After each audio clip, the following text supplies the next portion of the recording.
Welcome to Amy's Bookshelf Reviews podcast. I'm Amy Shannon, but you can call me Amy. Thank you for listening. Hello and welcome, and I hope all is well with you. And you should know my heart is always with you. This is the third Sunday of the month, so that only means one thing, at least here, that it is Poetry Queen. Today I will be sharing my work from my poetry book that I published back in 2016 called Tattered Words. And is it's the second in a series of poetry that I have written, and of poetry books. There's three in the series, but the only thing they really have in common is that they are poetry from my collection that I have written. But I thought putting it together in a series might make it easily to find, especially when, things go all over the place on Amazon. You can't always find exactly what you're looking for. Um, so my I've selected several poems from my work. Um, a very long time ago, um, I lost my cousin Tanya.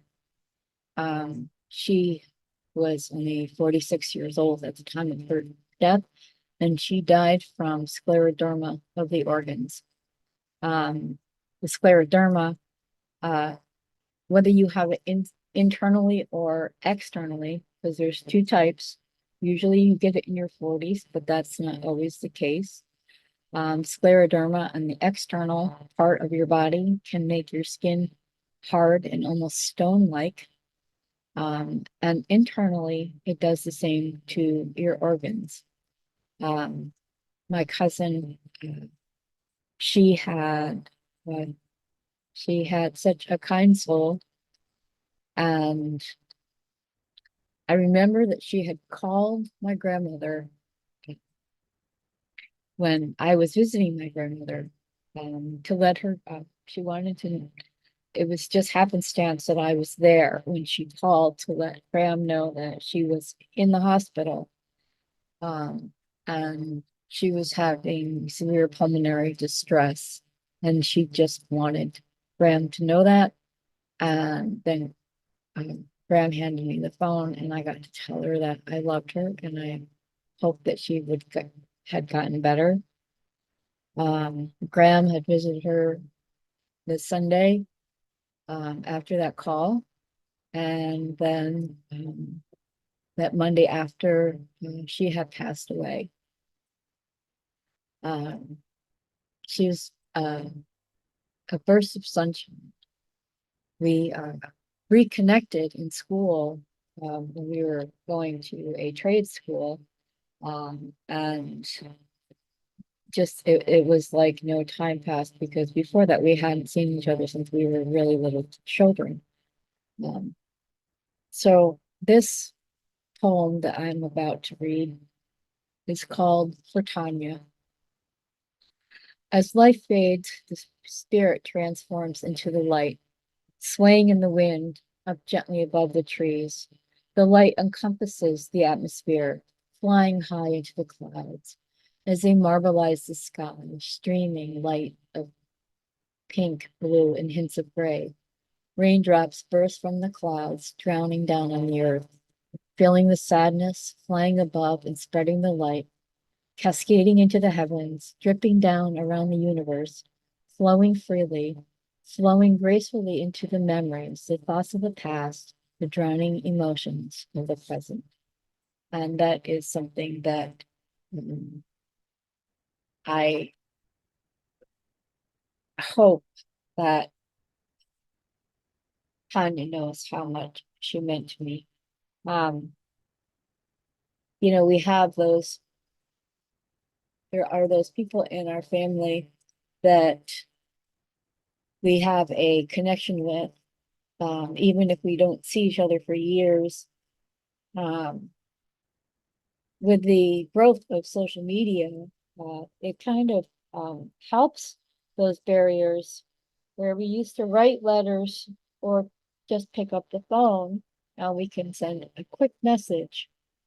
Um, But there is something to say for picking up the phone and actually talking to somebody, or seeing them face to face, or doing some type of, you know, video chat, um, which is another form of technology that would be easy.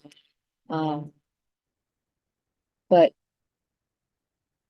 though her loss was great, um, it was a heartache for her husband, her sisters, her parents, for her daughter, her grandchild. It's just kind of amazing how much one person can um, influence someone else's life, bring a light to them. And she was one of those people. Um, so when I feel very deeply, and sometimes the only way I can figure out what I'm feeling is to write it down. So that is my tribute to Tanya.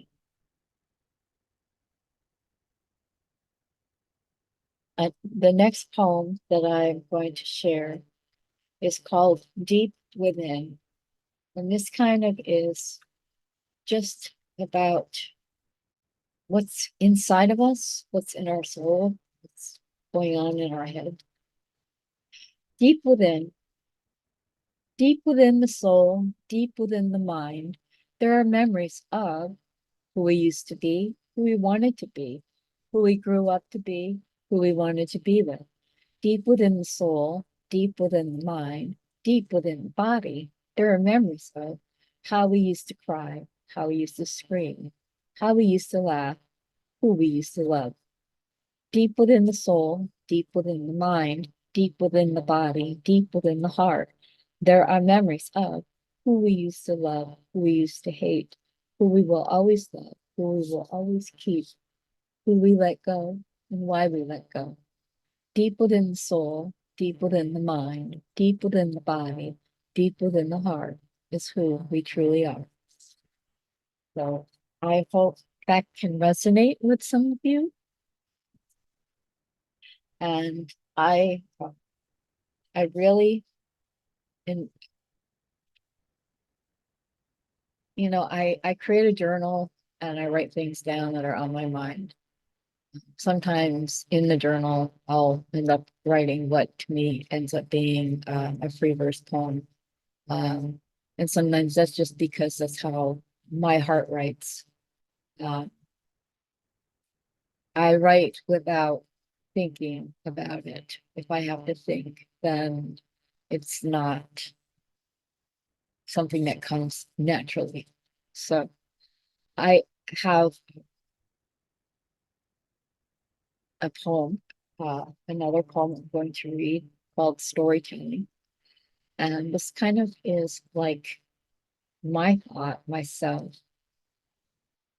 as I have considered myself a storyteller ever since I was 4. And that's what my mom used to call me, her little storyteller, because I used to make up my own stories, or I would make up new versions of classics like The Three Bears and Goldilocks.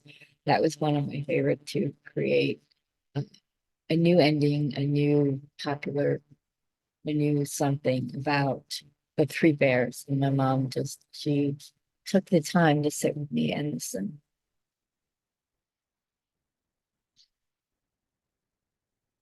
So here we go. The gentle, watery flow smashing against the ragged rocks.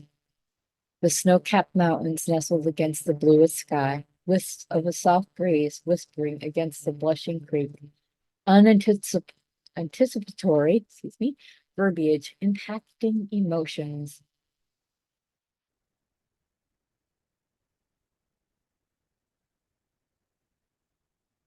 To thine own self be true, to rhyme without rhythm, to eat, to pray, to love. The best of times, the worst of times, the state of an error, the unpredictable ellipsis, improper but appropriate pause, inflection or reflection, brilliant salutations, morphemes, contractions, exclamatory fragments, freedom within thought, freedom to express. Once upon a time, it was a dark and stormy night of man's first disobedience. We hold these truths to be self-evident. Learn, grow, long journeys into the lost world, satisfaction at the close of the book, artful, impacting, and storytelling. So I am, that's just kind of how I feel. I love to read classic works. There are a lot of classic books that I have yet to read, but I've been very intrigued when you think back to all the stories that you have read in your life, and then you're like, I know about that book. Why didn't I ever read it? So that's kind of like what I've been doing myself is, of course, I'm reading authors' books and writing reviews for them, but I'm also taking a look back at stories that I haven't read or I haven't read in so long that I want to recapture those moments within a book. The first step to a journey into a different world is opening up the first chapter. So here is my final poem that I'm going to read for this episode, and it's called Eulogy. I was created out of love. I was born into love. I learned to think, to imagine, to smile, to cry. I learned to speak, to share, to write. I grew up surrounded by love, surrounded by anger, surrounded by sorrow, surrounded by pain, surrounded by comfort. I wrote. I learned how to be me, to use what was in me, use my strength, use my independence. I wrote. I learned how to love, how to care, how to be the best part of me. I wrote. I endured, loved, trusted, mourned. I wrote. I created children out of love. I trusted love. Love betrayed me more than once. Love dissolved. I wrote. I held them close. I let them expand. I lost my way and found my path. I wrote. I told my story. I told your story. I told a story. Well, many stories. I wrote. I was here. I was always here. I will always be here. I wrote. So I hope that maybe I'm thinking, if you like poetry and things that are different from the norm of poetry, those are the best poems to read. So I I hope that you can pick up a copy of Tattered Words. It was published in 2016, but also feel free to write your own. So if you're a poet and you want your poems to be featured on Amy's Bookshelf Reviews Poetry Corner, go to the website amysbookshelfreviews.com/podcast for more information. Feel free to subscribe to my website where you will get all the great email campaigns, blog posts about authors, their books, and all of my recommendations. You might be just as lucky as I am to find that hidden gem that keeps you reading work of your new favorite author. Be well and be safe. Thank you, and I'll talk to you next week. This has been Amy's Bookshelf Reviews podcast. Thank you for listening. And always, be kind and stay safe. Thank you.